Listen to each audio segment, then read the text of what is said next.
Bonjour Daniel, cette Bonjour. année encore, tu nous as accompagnés dans la réalisation de ces films environnementaux. Depuis 4 ans, on a abordé de nombreux sujets. La forêt, la mort, les hirondelles. Que penses-tu des sujets choisis cette année? Le lierre, la salamandre, le hêtre. Ils sont droit dans la ligne un peu, comment dire, de s'intéresser à tout ce qui est vivant autour de vous. Donc la salamandre parce qu'en forêt, on a eu la chance d'en trouver vers le Ronde-Thiollet. Et puis le lierre parce qu'on le qualifie souvent de nuisible et qu'en fait il a plein d'avantages et qu'il faut un peu restaurer son image. La salamandre, c'est aussi le nom de la revue pour laquelle tu réalises des épisodes de la Minute Nature. Pour ceux qui ne seraient pas encore des lecteurs assidus de cette revue, peux-tu, peux-tu nous la présenter?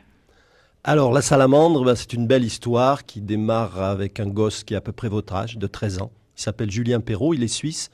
Et il a été émerveillé par l'accouchement d'une femelle de salamandre qui fait ses petits un jour, ça l'a touché. Donc c'est pour ça qu'il a donné le nom à sa revue.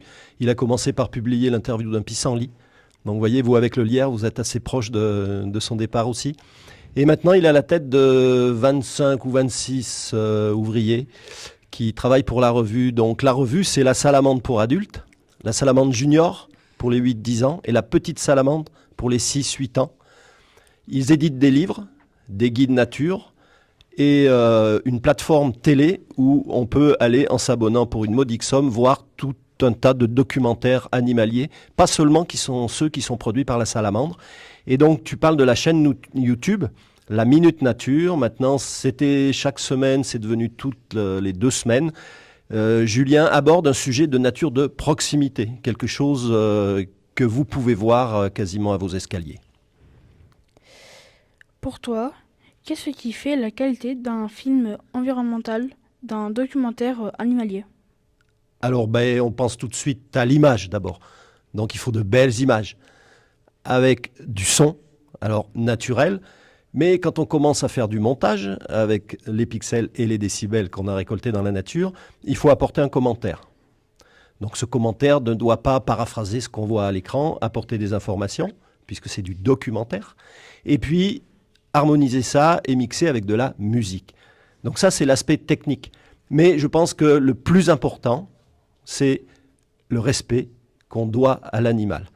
Donc le documentaire doit avant tout respecter l'animal, le sujet du film.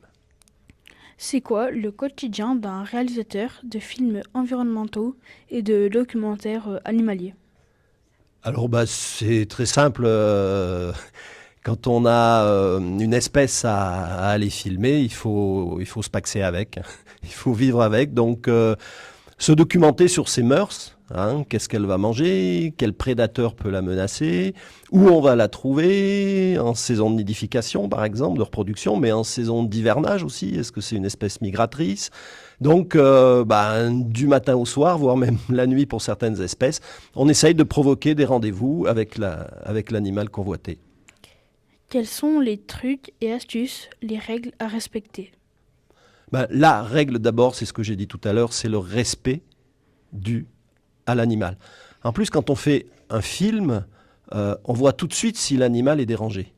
Donc les règles, c'est premièrement le repérage, où on va trouver cet animal, quelles sont ses traces. Une fois qu'on a fait ce repérage, on va faire le camouflage.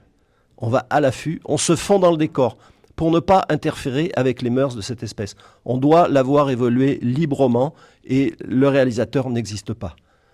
Donc après tournage, on fait les images, on rentre chez soi, et là c'est la partie que je n'aime pas trop, c'est le dérochage, c'est-à-dire tout ce qu'on a filmé dans la journée, il faut le regarder, sélectionner les morceaux intéressants et les archiver en les nommant. L'espèce, le lieu, l'année parfois, car des fois c'est assez fréquent, le mois aussi pour retrouver plus vite après. Donc repérage, camouflage, tournage, dérochage, tout ça pour faire le montage final du film qui sera présenté après au public.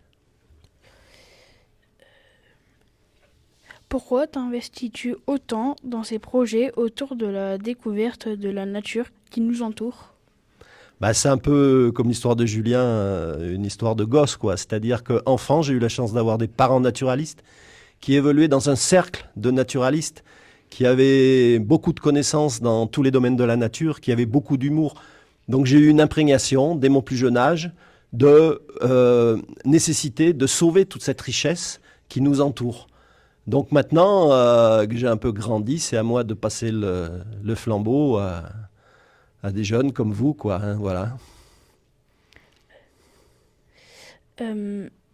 Et pourquoi interviens-tu aussi régulièrement dans les projets des collégiens?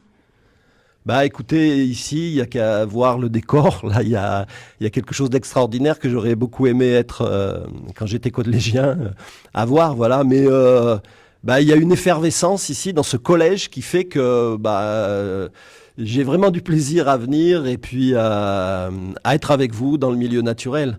Donc voilà, c'est des rêves de gosse qui se concrétisent et j'espère alimenter les vôtres.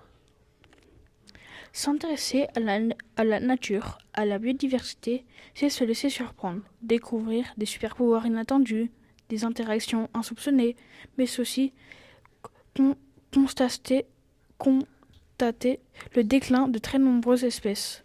Ce n'est pas trop déprimant d'être un naturaliste aujourd'hui? Si. Alors déprimant, non, parce que on m'a tellement donné quand j'étais gosse que je vais emprunter la formule à quelqu'un il n'y a pas longtemps face à tous ces dangers. On a l'éco-anxiété et la solastalgie. Ce sont deux termes un peu, comment dire, compliqués qui décrivent justement ce vague à l'âme quand on voit disparaître des espèces et le milieu naturel attaqué, quoi. Hein. Mais la formule que je voulais emprunter, c'est quelqu'un qui a dit, moi, face à tout ça, je suis ni pessimiste ni optimiste, je suis déterminé. C'est-à-dire que le plaisir que j'ai avec vous, à vous éduquer, à vous préparer justement à l'environnement de demain, c'est vous qui allez prendre les décisions. Donc, je ne déprime pas. Je m'attriste parfois, souvent, je râle même, souvent.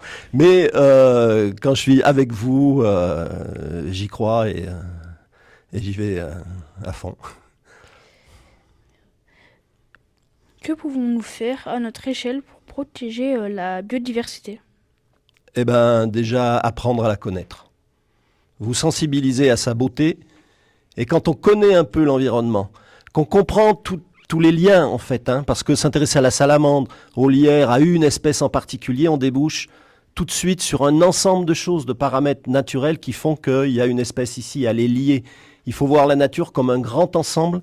Hein. Il y en a un qui a dit une grande étoffe, donc chaque fibre est utile. Hein. Et si on enlève une fibre, tout risque de s'écrouler. Donc voilà encore un peu du message, quoi.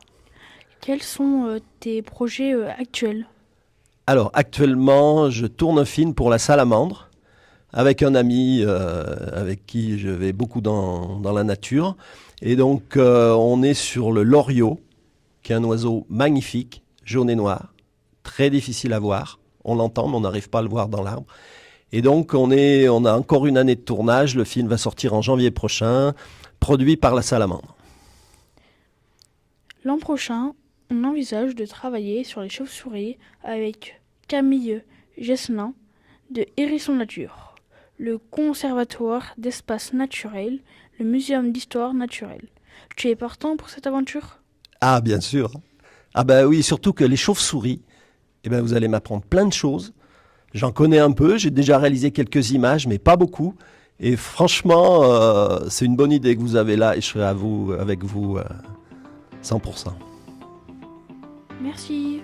Il n'y a pas de quoi, c'était un plaisir.